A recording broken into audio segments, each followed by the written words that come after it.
جو لوگ اللہ پر ایمان لائیں، کہیں کہ ہمارا رب اللہ ہے، پھر اس پر جم جائیں، ان پر فرشتوں کا نزول ہوتا ہے، نہ کوئی غم کرو نہ خوف، خوشیاں مناؤ جنت کی جس کا تم سے وعدہ کیا گیا تھا۔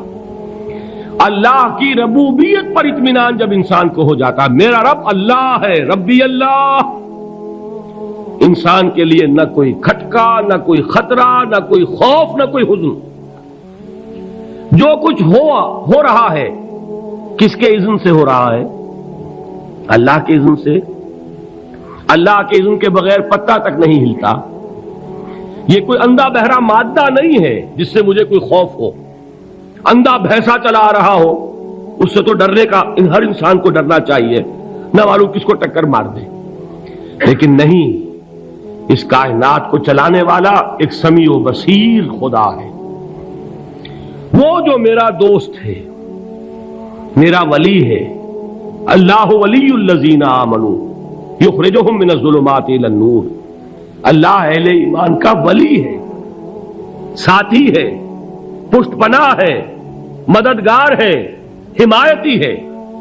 بتائیے جسے یقین ہو جائے کہ اللہ میرا مددگار، اللہ میرا محافظ، اللہ میرا پشت پناہ، اللہ میرا حمایتی، اس کے لیے کوئی خوف ہوگا؟ اس سے کوئی ڈر ہوگا؟ میں مثال دیا کرتا ہوں ایک بہت سادہ، پنجاب کے دیہات کی۔ تو بڑا چودھری ہے اور کوئی غریب کسان ہے، اس غریب کسان کے جانوروں کو ہر وقت اندیشہ ہوگا چوری کا، کوئی میری بھینس کھول کر نہ لے جائے، کوئی میرا بیل کھول کر نہ لے جائے۔ لیکن جس کے بارے میں یہ سب کو معلوم ہو کہ وہ جو بڑا چودھری ہے وہ اس کا دوست ہے، اس کی بچیا کو کوئی خوف ہوگا؟ اس کی بھینس پر کوئی ہاتھ ڈالے گا؟ اسے کوئی اندیشہ ہوگا؟ نہیں۔ کیوں؟ کہ وہ بڑا چودھری، بڑا اس کا یہاں کا سردار، جاگیردار، سب کو معلوم ہے وہ میرا دوست ہے، کوئی میرے خلاف اقدام نہیں کر سکتا۔ اس دنیا میں یہ چھوٹی سی بات اگر آپ کے دلی اطمینان اور سکون کا باعث بن سکتی ہے تو ذرا تصور کیجئے۔ میں لفظ تصور استعمال کروں گا صرف اس لیے کہ اس کا ہم جس کو کہتے ہیں ادراک اور شعور کر نہیں سکتے، اگر کے ساتھ کر سکتے۔ اگر یقین ہو کہ اللہ میرا مددگار اور یقین ہو کہ اللہ ہر آن میرے ساتھ ہے، پھر کوئی خوف؟ کس کا خوف؟ کوئی شے اللہ سے بالا تر ہے؟ کوئی قوت اس سے زیادہ طاقتور ہے؟ کوئی اس کے ارادے کو بدلنے والا ہے؟ کوئی اس کی مشیت کے آڑے آنے والا ہے؟ یہی بات ہے جو حضور نے فرمائی، یہ ایمان کا حاصل ہے لب لباب، کہ دیکھو اچھی طرح اس بات کو ذہن نشین کر لو، اگر تمام انسان مل کر تمہیں کوئی نقصان پہنچانا چاہے نہیں پہنچا سکتے، مگر جو کچھ اللہ نے لکھ دیا ہو، اور تمام انسان مل کر تمہیں کوئی نفع پہنچانا چاہیں نہیں پہنچا سکتے، مگر وہ شے جو اللہ نے طے کر دی ہو۔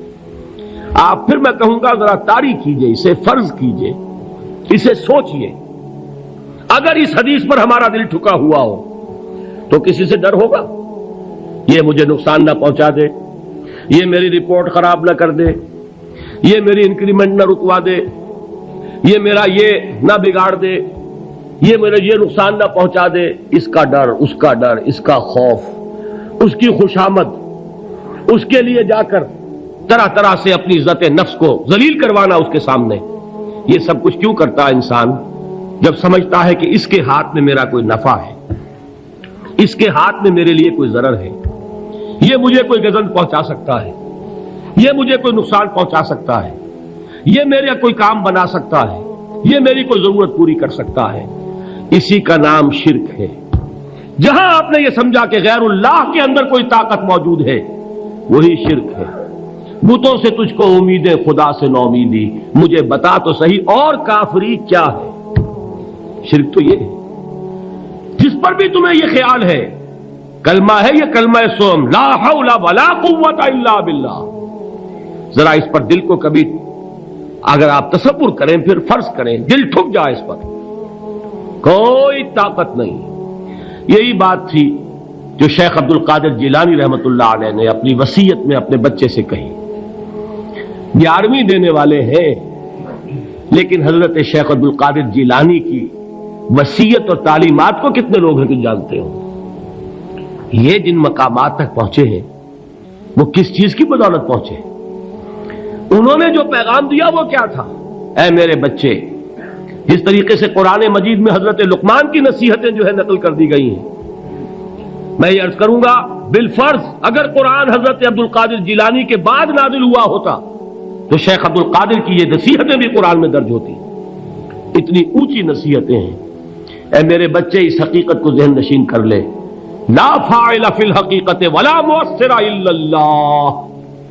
اس کائنات میں نہ کوئی فاعل حقیقی ہے نہ مؤثر حقیقی ہے سوائے اللہ کے. کسی شے میں کوئی تاثیر نہیں اگر اللہ نہ چاہے.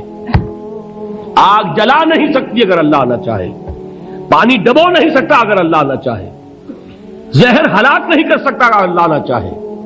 کوئی چیز فائدہ نہیں پہنچا سکتی اگر اللہ نہ چاہے. تو در در پہ کیوں سر جھکاتے ہو؟ در در پر کیوں جبیں سائی کرتے ہو؟ سب کے سامنے کیوں ہاتھ پھیلاتے ہو؟ ایک اللہ سے مانگو، ایک اللہ کے سامنے زمین پر اپنی جبین رکھو. لا فاعل فی الحقیقت ولا مؤثر الا اللہ. نظر آتا ہے ہمیں کہ پانی پیاس بجھا دیتا ہے. پیاس بجھانے کی صلاحیت پانی میں نہیں ہے، اللہ کے اذن سے. کھانا بھوک مٹا دیتا ہے. بھوک مٹانے کی صلاحیت کھانے میں نہیں ہے، اذن رب میں ہے. دیکھیے یہی یقین تھا. حضرت موسیٰ علیہ السلام کا واقعہ یاد کیجئے. سامنے سمندر آ گیا ہے، قوم دیکھتی ہے پیچھے کہ گرد و غبار کا طوفان ہے. معلوم ہوا کہ فرعون اپنے لشکر سمیت آ گیا ہے. لشکر جب چلتا تھا تیز رفتاری کے ساتھ تو گرد و غبار کا جو طوفان اٹھتا تھا اس کا تصور کیجیے. اور لمحہ بلمحہ وہ قریب آ رہا ہے. پوری قوم نے کیا کہا؟ اے موسیٰ انا لمدرکون، اے موسیٰ ہم کو پکڑے گئے. قرآن مجید نے تو یہاں وہ باتیں نہیں لکھی ہیں، لیکن تورات میں یہ درج ہے کہ بنی اسرائیل جھگڑنے لگے، دست و گریبان ہو گئے موسیٰ کے ساتھ. موسیٰ ہمیں یہاں مروایا لا کر، اس سے تو ہم ہی بہتر تھے. وہاں کھانے کو ملتا تھا، زندگی تو تھی، بیگار ہم کر رہے تھے، موت تو نہیں تھی. اب جو کچھ ہوگا اس کا تصور کرو، جس طریقے سے ہمارے ٹکڑے اڑائے جائیں گے. تو لڑ رہے ہیں حضرت موسیٰ علیہ السلام سے. یہ تورات کی تفصیل ہے. قرآن میں صرف اتنا آیا ہے، پریشان ہو کر انہوں نے کہا انا لمدرکون، موسیٰ ہم تو پکڑے گئے. اس وقت موسیٰ کا جواب کیا ہے؟ کلا ان معی ربی سیہدین. نہیں، میرے ساتھ میرا رب ہے، وہ راستہ دے گا. بتائیے کہاں راستہ نظر آ رہا ہے؟ یہ ہے ایمان بالغیب. راستہ نظر نہ آئے تب اللہ پر یقین ایمان ہے. جیب میں پیسے ہوں اور تب دل کو اطمینان ہے تو ایمان کس پر ہوا؟ پیسے پر، اللہ پر نہیں. جب وسائل و ذرائع نہ ہو اور پھر یقین ہو کہ اللہ مسبب الاسباب ہے، وہ اسباب کا پابند نہیں ہے، وہ اسباب کا محتاج نہیں ہے، اسباب اس کے محتاج ہے. اگر یہ یقین ہے تو اللہ پر ایمان ہے. یہ نہیں ہے تو تمہارا ایمان اسباب پر ہے، وسائل پر ہے، ذرائع پر ہے، مادیات پر ہے، اللہ پر نہیں. اس وقت کہاں راستہ تھا؟ کوئی راستہ تھا؟ سمندر ہے اور ادھر سے لشکر آ گیا ہے. کلا ان معی ربی سیہدین. اب دیکھیے ایمان کہہ دینا آسان ہے، ہوا معکم اینما کنتم، جہاں کہیں بھی تم ہوتے ہو اللہ تمہارے ساتھ ہوتا ہے. لیکن اس کا یقین قائم ہو جائے تو زمین و آسمان کا فرق واقع ہو جائے. یہی بات ہوئی حضور کے ساتھ. غار ہے، چھپے ہوئے ہیں محمد الرسول اللہ اور آپ کے وہ یار غار ابو بکر صدیق رضی اللہ تعالی عنہ. اقبال نے حضرت ابو بکر کی شان میں چند اشعار کہے صرف، لیکن واقعہ یہ ہے کہ بھاری بھاری نظموں پر اور قصیدوں پر بھاری ہے. طویل ترین نظمیں اور قصیدے ہوں ان پر بھاری ہے. ہمتیں ابو بکر کی ہمت جو ہے کشت ملت را چو ابر، جیسے بارش سے کھیتی اپجتی ہے، ابو بکر کی ہمت اور عزیمت اس امت کو اسی طرح سینچنے والی ہے۔ ثانیے اسلام و غار و بدر و قبر، وہ دوسرے تھے اسلام میں، دوسرے پہلے کون تھے؟ انا اول المومنین، حضور فرماتے ہیں سب سے پہلا ایمان لانے والا میں، دوسرے ابو بکر۔ ویسے ہمارے ہاں یہ چلتا ہے اختلاف، حضرت علی پہلے ہیں کہ حضرت ابو بکر پہلے ہیں، لیکن اس میں بڑی خوبصورت تطبیق قائم کی ہے علماء نے، اور بہت صحیح ہے۔ چار کے بارے میں فیصلہ ہی مت کرو کہ کون پہلے ہے، ان کی ایک عجیب تقسیم کر دی ہے۔ آزاد مردوں میں، بالغ مردوں میں سب سے پہلے ابو بکر، بچوں میں سب سے پہلے علی، خواتین میں سب سے پہلے خدیجہ، اور غلاموں میں سب سے پہلے زید ابن حارثہ۔ بڑی پیاری تقسیم ہے، یہ چاروں ہی پہلے ہیں، ہر ایک کے لیے اولیت ہے۔ اور واقعہ یہ ہے کہ اگر زمانی اعتبار سے تعین ہوگا تو پہلے خدیجۃ الکبریٰ آئیں گی رضی اللہ تعالی عنہ، کسی اور سے بات کرنے کی نوبت بعد میں آ سکتی ہے، پہلے تو اہلیہ محترمہ سے بات ہوئی، آتے ہی پہلی وحی ہوئی ہے، ابھی تبلیغ کا حکم نہیں تھا۔ کس کو بتایا واقعہ؟ ابھی اپنی نبوت کی تبلیغ کا تو حکم ہی نہیں آیا، واقعہ کس کا ہے؟ وہ خدیجہ کا ہے۔ جب کہا ہے کہ خشیت علی نفسی، مجھے اپنی جان کا اندیشہ ہے، تو کیا جواب دیا خدیجہ نے رضی اللہ تعالی عنہا؟ وہ صدیقۃ الکبریٰ ہے، صدیقات جو ہے خواتین، ان میں چوٹی پر خدیجۃ الکبریٰ ہے رضی اللہ تعالی عنہا، اور صدیق جو مرد ہیں ان میں صدیق اکبر ہے ابو بکر صدیق رضی اللہ تعالی عنہ، لیکن صدیقات میں چوٹی پر۔ جب حضور نے فرمایا خشیت علی نفسی، کیا فرمایا، کیا عرض کیا، کیسے تسلی دی؟ نہیں نہیں، اللہ آپ کو ضائع نہیں کرے گا، آپ غریبوں کے ہمدرد ہیں، آپ مساکین کے تکالیف رفع کرنے والے ہیں، آپ بیواؤں کی سرپرستی کرتے ہیں، آپ مسافروں کی خدمت کرتے ہیں، اللہ آپ کو ضائع نہیں کرے گا۔ یہ یقین ہے اس خاتون کے اندر۔ خیر وہ ایک علیحدہ بات ہو جائے گی۔ میرے دل پر حضرت خدیجہ رضی اللہ تعالی عنہ کی شخصیت کا بڑا گہرا نقش ہے، جو وہ کوئی اور ہی وقت اور موقع ہوا تو بیان ہوگا۔ بہرحال اقبال نے ایک مصرے میں جو چار اولیتیں جمع کر دی ہیں، ہمت او کشت امت را چو ابر، ثانی اسلام و غار و بدر و قبر۔ اسلام میں حضور کے بعد پہلے کون؟ ابو بکر۔ غار میں حضور کے ساتھ کون؟ ابو بکر۔ بدر کی رات اللہ کا رسول سربسجود، وہ جھاڑ، وہ گھاس پھوس کی جو جھوپڑی بنائی گئی تھی، اور وہاں تلوار ننگی لے کر پہرا دینے والا کون؟ ابو بکر۔ اور اس حجرہ عائشہ میں محمد کے بعد سب سے پہلے دفن ہونے والا کون؟ ابو بکر رضی اللہ تعالی عنہ صلی اللہ علیہ وسلم۔ وہ جو معاملہ میں سنا رہا تھا غار ثور کا، حضرت ابو بکر بھی حضور کے خیال سے لرز گئے ہیں۔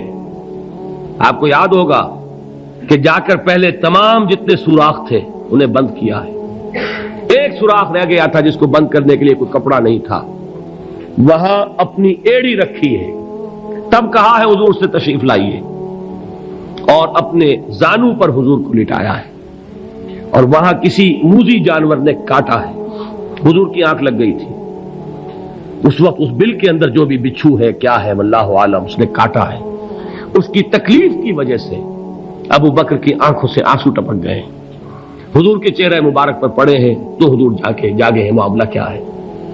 ایڑی نہیں ہٹائی وہاں سے، مبادا وہ جانور وہاں سے نکل کر محمد الرسول اللہ کو کوئی گزن پہنچا دے، ابو بکر کی ایڑی ہے، جس طرح چاہے کھا لے، ختم کر دے، جان نکل جائے تب کوئی آنچ آئے محمد پر تو آئے، لیکن جیتے جی نہیں۔ وہ ہے ابو بکر حضور کے خیال سے۔ اس وقت حضور نے پھر اپنا لعاب دہن لگایا ہے، اور اس سے پھر آپ کی تکلیف ختم ہوئی۔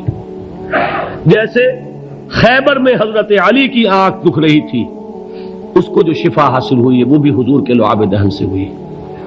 تو بہرحال اس وقت انہوں نے کہا ہے کہ اے نبی یا رسول اللہ، اگر اس وقت ان میں سے کسی نے غیر ارادی طور پر بھی اپنے قدموں کی طرف جھانک لیا تو پکڑے جائیں گے۔ کیا جواب تھا اللہ کے رسول کا؟ لا تحزن ان اللہ معنا، اللہ ہمارے ساتھ ہے، کیوں گھبراتے ہو ابو بکر؟ یہ ہے ایمان باللہ، میرا مالک اللہ، میرا رازق اللہ، میرا محافظ اللہ، میرا مددگار اللہ، میرا پشت پناہ اللہ، میرا دوست اللہ۔ یہ دوستی ہے اللہ کی جو لب لباب ہے، حاصل ہے ایمان کا، اسی کا نام ولایت ہے۔ اولیاء اللہ کے سروں پر سینگ نہیں ہوتے، جس کے دل میں ایمان راسخ ہو چکا ہو وہی اللہ کا ولی ہے، جسے اللہ پر یقین ہو چکا ہے وہی اللہ کا ولی ہے، جسے یقین ہے اللہ میرے ساتھ ہے، میرا مددگار، میرا پشت پناہ، میرا ساتھی، میرا دوست، میرا محبوب، میرا محب۔ اللہ اہل ایمان سے محبت کرتا ہے۔ واللہ یحب الصادقین، ان اللہ یحب الذین یقاتلون فی سبیلہ صفا کانہم بنیان مرصوص۔ اللہ محبت کرنے والا، اہل ایمان محبوب، اور اہل ایمان محبت کرنے والے اللہ محبوب۔ والذین آمنوا اشد حبا للہ۔ آپ تصور کیجئے جسے یہ رشتہ ایمان یا رشتہ ولایت حاصل ہو جائے، الا ان اولیاء اللہ لا خوف علیہم ولا هم یحزنون، آگاہ ہو جاؤ، اللہ کے دوستوں کے لیے نہ کوئی خوف ہے نہ کوئی حزن ہے۔